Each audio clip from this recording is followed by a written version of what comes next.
What's happening around the world and what's happening here at home? A very good evening to and welcome to Weekend Primetime News. And I'm Sandro Ferdinando, and here are your headlines for tonight. Discussions on forming a UNP alliance ends once again with no final decision. Discussions to draft SLPP constitution postponed.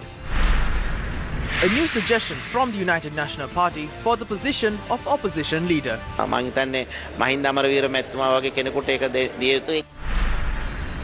Belgamer reminds Sarath Fonseca.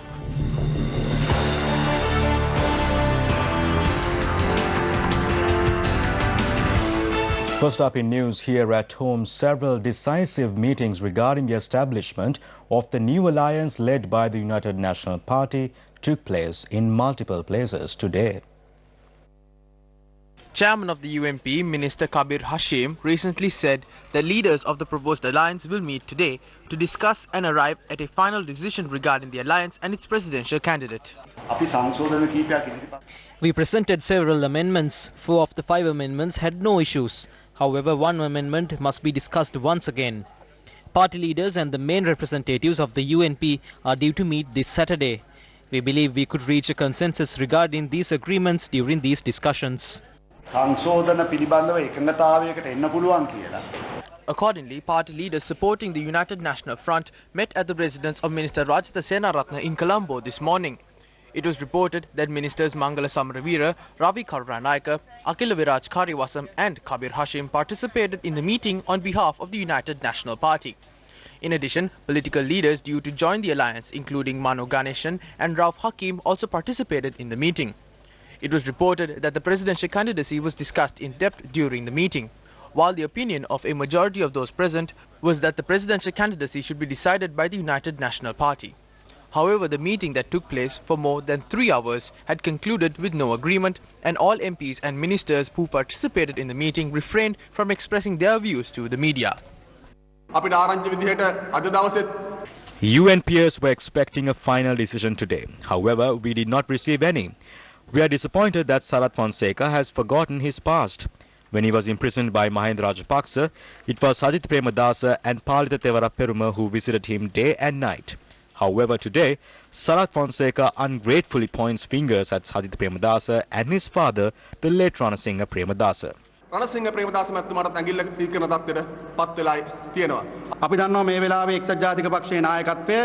We are aware of the meetings and discussions taking place at houses at night to control and mitigate the people's support towards Sajith Premadasa in order to facilitate their own political agendas. Instead of taking the UNP forward towards victory, if the UNP tries to ignore the voice of a majority of UNPers and take their own decisions, the fall of the UNP is inevitable. Now, these were the views expressed by MPs and ministers of the UNP regarding the presidential election candidacy. The parliamentary group, working committee, as well as all political parties supporting us must discuss this matter. Minister Kabir Hashim has requested for a date to hold discussions. I believe the Prime Minister will hold a meeting as soon as possible. It is clear that a majority of the working committee and parliamentary group wants Minister Sajith Premadasa to be fielded as the presidential candidate. I believe this request will be realized soon.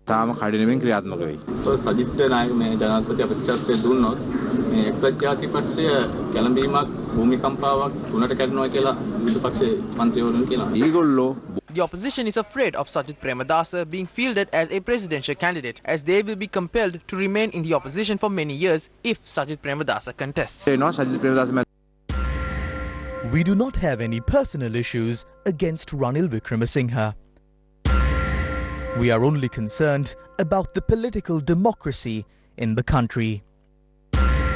When the government was toppled on the 26th of October 2018, we provided the opportunity for their views to be aired for the simple reason of ensuring that democracy was upheld.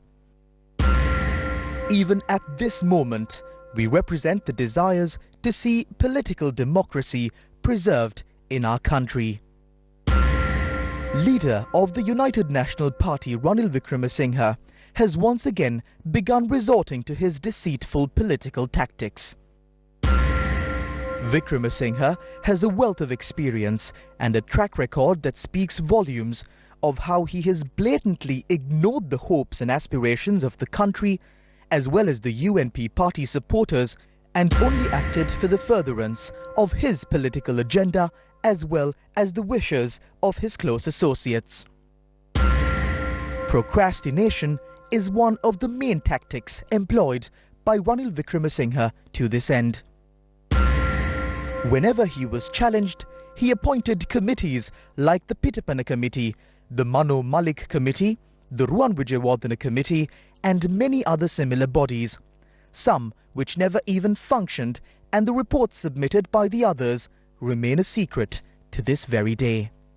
Through his age-old tactics of procrastination, Ranil Wickremesinghe, who purports himself to be a staunch ally of democracy, is once again working towards subduing the voice of a majority of UNP supporters who demand for a change within the party. This country has never seen the likes of a more deceitful politician who hides the desires of fulfilling his own personal agendas behind the cloak of creating alliances and establishing leadership councils. UNP party supporters have countless experiences where Ranil Wickremesinghe had established leadership councils with absolutely no power or responsibility for the simple reason to protect his position of party leader. The appointment of a leadership council headed by Karu Jayasuriya to protect the party leadership at a time when his position at the helm was challenged is just another example of this. Every time this happened, Ranil Wickremesinghe was protected, but the UNP party supporters always suffered a humiliating defeat. Ranil Wickremesinghe is again up to his age-old tactics of forming alliances and appointing leadership councils. A flawed constitution for an alliance that allows Ranil Wickremesinghe to have his way was presented in a rush recently. However, this was vehemently rejected by a majority of UNP parliamentarians who have the best interests of the party at heart. The defeat of this sly attempt clearly depicts that the United National Party, as well as the party supporters, are well aware of these deceitful tactics employed by none other than their party leader. There is nothing wrong in forming alliances to ensure victory and for the betterment of the party. However, the main issue in forming this alliance was the provisions included in the constitution to ensure that Ranil Wickremesinghe was protected while jeopardizing the victory and future of the United National Party and the party supporters.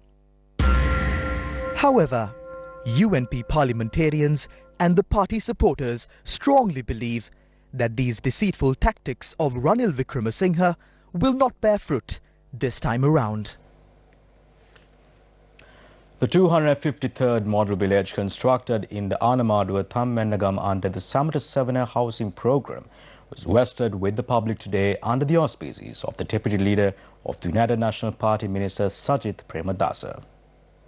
This model village, named Ranavirugama, consists of 34 housing units and was constructed at a cost of 56.8 million rupees. This village was constructed to commemorate war hero Nero, a brilliant sniper who served in the forces for 18 years since 1991. The new house, constructed under the Samata 7 housing program for the mother of war hero Nero, was also handed over by Minister Sajith Premadasa in line with the event. Those who bragged about patriotism ruled this country. They built castles and swimming pools for their families. Our war heroes were asked to make roadways for their children for sports car racing. That was how war heroes were treated. We have reached the era where all officers of our security divisions who fought for our country will be protected. This is the era of Sajith Premadasa. During Sajith Premadasa's era, I will protect all war heroes who fought for our country to end the 30-year war.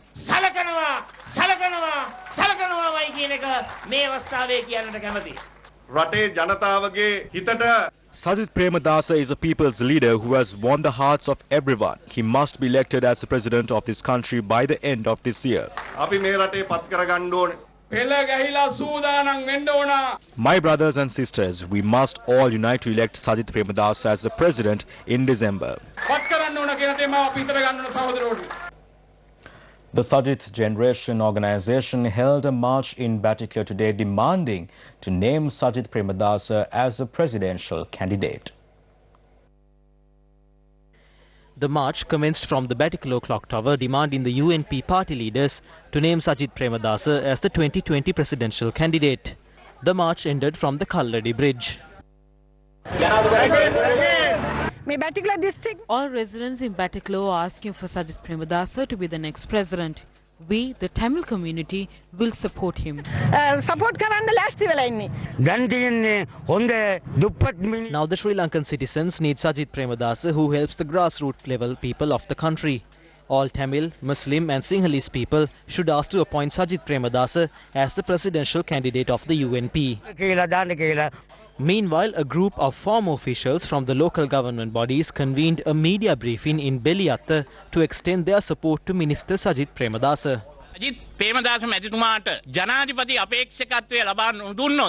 We would like to announce that if Sajith Premadasa will not be appointed as the presidential candidate, 90% of the people have decided not to cast our votes to the UNP from the Beliatta seat. We have seen that the MPs who are in the same party are making accusations against Sajith Premadasa. These are the people who are having their names linked to corruption. MPs like Ravi Karunanayaka have a background of corruption. People who are accusing others are people who are actually corrupt.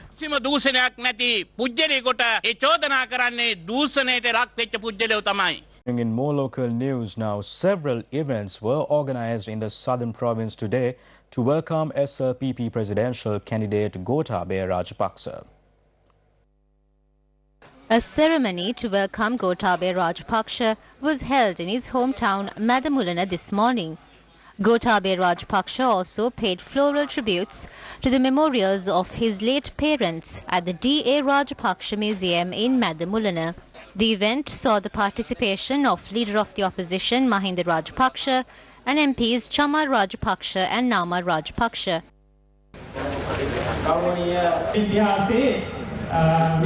It is the 29th time that we have faced such an invasion in our history. Gotabaya Rajapaksa, you will not face many difficulties in uniting the country.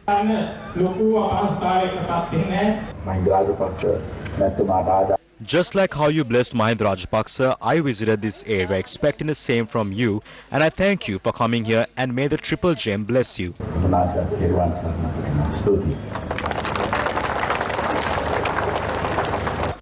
Afterwards, Gotabaya Rajapaksa also attended a welcome ceremony in Beliatta. They then arrived at the Matara Deundara Purana Rajamaha Viharaya and engaged in religious observances.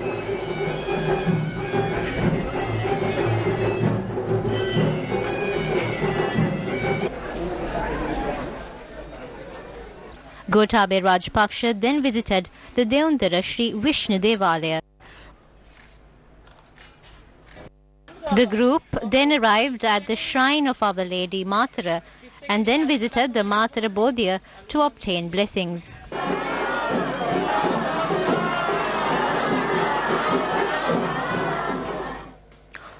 A consensus over proposed constitution of the alliance the Sri Lanka Podujana Peramuna plans to form is yet to be reached. We are currently in the process of formulating a constitution for the joint alliance of the Podujana Peramuna. Several amendments have been put forward. We are due to discuss them today. We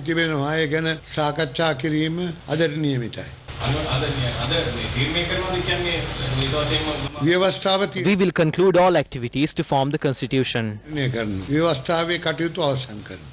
As claimed by MP Vasudeva Nanayakara, although party leaders of the opposition met at the office of the opposition leader in Colombo yesterday, A consensus regarding the constitution for the proposed alliance was not reached. Such an alliance is yet to be formed, therefore we have not decided a name for it. We have decided to form an alliance. We are currently in the process of discussing the constitution and other related matters. MP Vasudeva Nanayakara expressed the following views regarding the inability to reach a final decision over the proposed constitution for the alliance supporting the SLPP. Yes, discussions were not completed. We will continue these discussions on Tuesday at 8:45 p.m.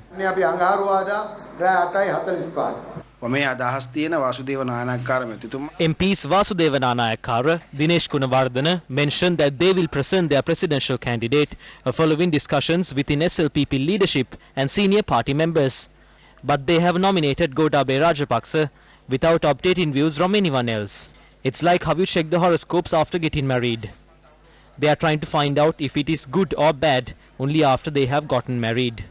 What I feel is that the SLPP has implemented a system that's humiliating.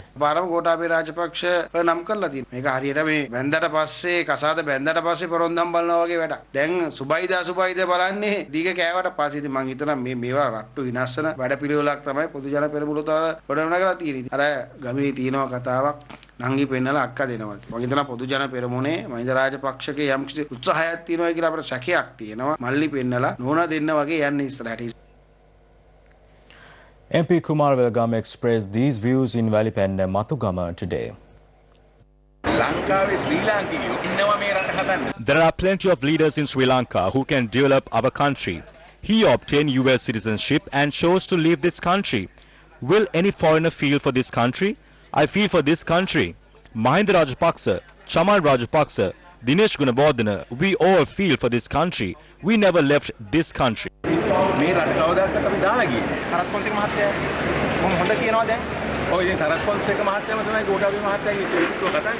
It was Sarath Fonseca who spoke against Gotabaya Rajapaksa in the first place. It's good that he has changed his views. However, we never acted against him. Sarath Fonseca always spoke against Gotabaya Rajapaksa. I'm not sure how things are now. Can Mahinda Rajapaksa still hold the position of the leader of the opposition of the UBFA even after he was appointed as the leader of the Sri Lanka Podujana Peramuna? Here are some of the views expressed in this regard. If you speak about morality, he should clearly resign from his position and should hand it over to some other person in the Podujana Eksat Peramuna. I think a person like Mahinda Amaravira should be given this position. That is my personal suggestion. Now there is a technical issue. When he became the leader of the Podujana Peramuna, how can he continue as the opposition leader when Podujana Peramuna does not get represented in parliament? I think party leaders should meet and take a decision on that. Then and now. The headlines of newspapers published recently said that the document issued by the US State Department with the names of those who had requested to renounce their US citizenship did not include Gotabaya Rajapaksa's name. Gotabaya Rajapaksa renounced his US citizenship in May 2019. So how can his name appear in the list issued for the quarter ending 31st March this year? The US Department will issue the next list by the end of June. This is the report they should consider. This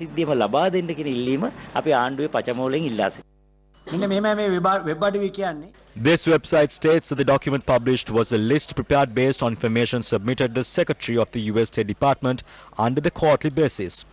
The document, including the names of those who had requested to renounce their US citizenship, cannot be considered as final evidence. Therefore, whether the list includes Gotabaya Rajapaksa's name or not does not matter and is not relevant. Then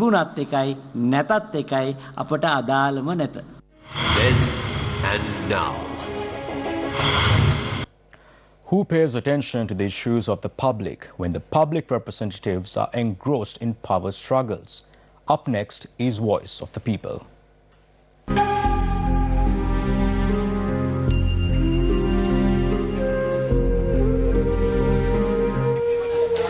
The lives of the people at the Agarapatan estate are between life and death. The area's landslides have put their lives at risk.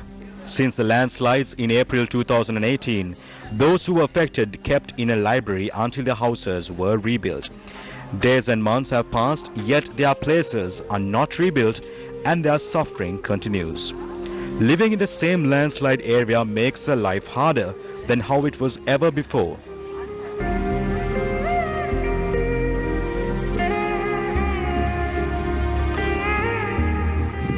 Authorities came here and took photographs, but they never made our houses. If it continues to rain, these houses will also get washed away. I have 3 children. 2 families live in one house. We live in great difficulty.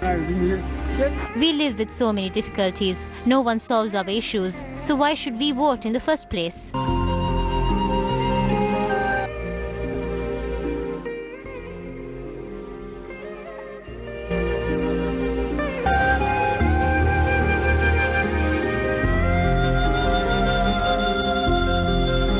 News. President Maithripala Sirisena declared open the newly constructed regional office of the State Timber Corporation in Anuradhapura today. The President unveiled the plaque and opened the office premises to mark the centenary of the corporation. After unveiling the ceremonial plaque, the head of state inspected the complex. The President also planted a tree in the office premises to mark the occasion. Minister Chandrani Bandara, State Minister Ajit Manamperuma, Governor of the North Central Province Sarath Ekanayaka, MP Duminda Dissanayaka and several others graced the occasion. The Youth Volunteer Service of Sri Lanka was launched at Temple Trees today. The event held under the auspices of Prime Minister Ranil Wickremesinghe. This event, which was held in line to the International Youth Day, was themed as Yuthukama or Responsibility. Sri Lankan National Youth Volunteer Service was officially launched by the Prime Minister during the event.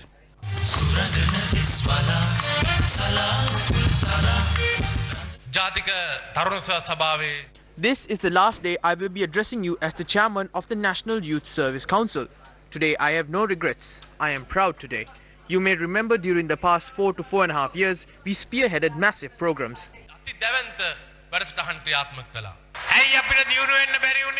Why couldn't we develop? Is it because of the politics in the country? Yes, we should accept that fact. How can we make a change? Even I think there should be change. What are those changes that should be made? Tell me.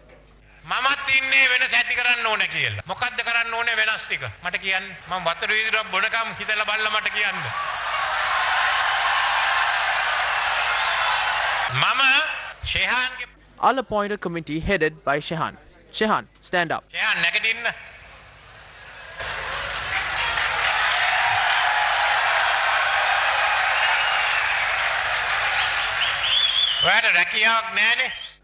You are unemployed, aren't you?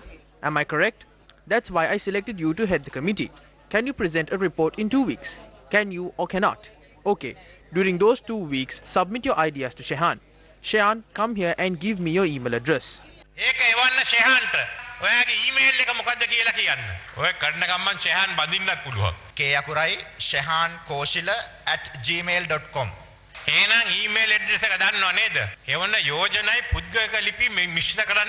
While the Prime Minister of this country invites youth to the temple trees and merely humiliates them, the youth of this nation is puzzled and ridiculed.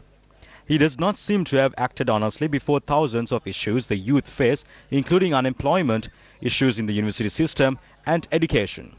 These students who at certain instances took to the streets to voice against the unjust they face were only answered back with tear gas. This is why the youth leave the country only to act in the capacity of slaves before foreign nations hoping for a better future. What do? They wait for elections to near. They have plenty of pilfered cash. They distribute these funds to obtain votes. This is how jobs are given to graduates as well. They simply recruit without considering the vacancies to be filled. They now boast that they gave jobs to 16,000 graduates. Now what will happen to these graduates? They will not even have chance to sit when they go to work. These graduates will now demand for jobs to suit their qualifications, as their qualifications or experience was not considered when jobs were given. Ultimately, the state service will collapse. The arts graduates will be employed as accountants.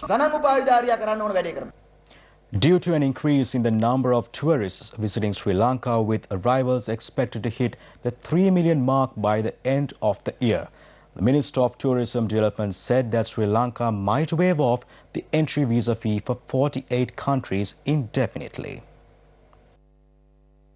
According to Sri Lanka's Tourism Development Authority, the most popular place of attraction within Sri Lanka was the Colombo city with 52.4%. Apart from the Colombo city, the other top 10 places of attraction include Kandy at 48.2% and Galle at 39.4%. Following the April 21st attacks, tourist arrivals during the month of May stood at 37,802. The figures rose to 63,072 in June and 115,701 in July. The total number of international tourists to arrive in Sri Lanka during July of 2019 was 115,701. In comparison to July last year, there was a decline of 46.9% when the arrivals were at 217,829. Well, in terms of tourism industry development since the attack that took place in April, we're being able to recover faster than we thought. As we speak, we are recording over 5,000 tourist arrivals a day. So rate of recovery has been, very good compared to the rate of recovery the other countries where they have had similar situations, similar incidents, very good. And by the end of the year, we believe that we will be able to reach 1.9 million to about 2 million tourists. According to the Sri Lanka Tourism Development Authority, during the month of July, the largest source of market for tourists was India, followed by the United Kingdom and Germany. India, United Kingdom, Germany, France and China were Sri Lanka's top 5 international tourist-generating markets in the month of July this year. The Sri Shuddharama Road in Colombo, after being renovated, was today vested with the public. The road was vested with the public under the auspices of UNP MP S.M. Marikar.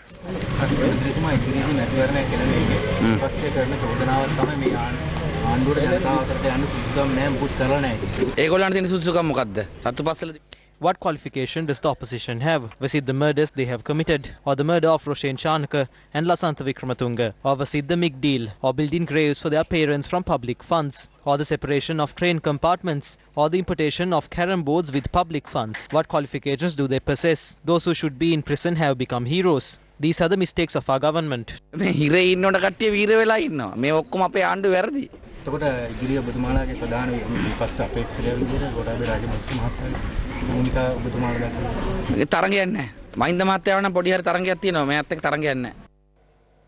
sports news, Sri Lanka defeated Western Australia to win their 6th International Police 2020 Cricket Carnival in United Kingdom.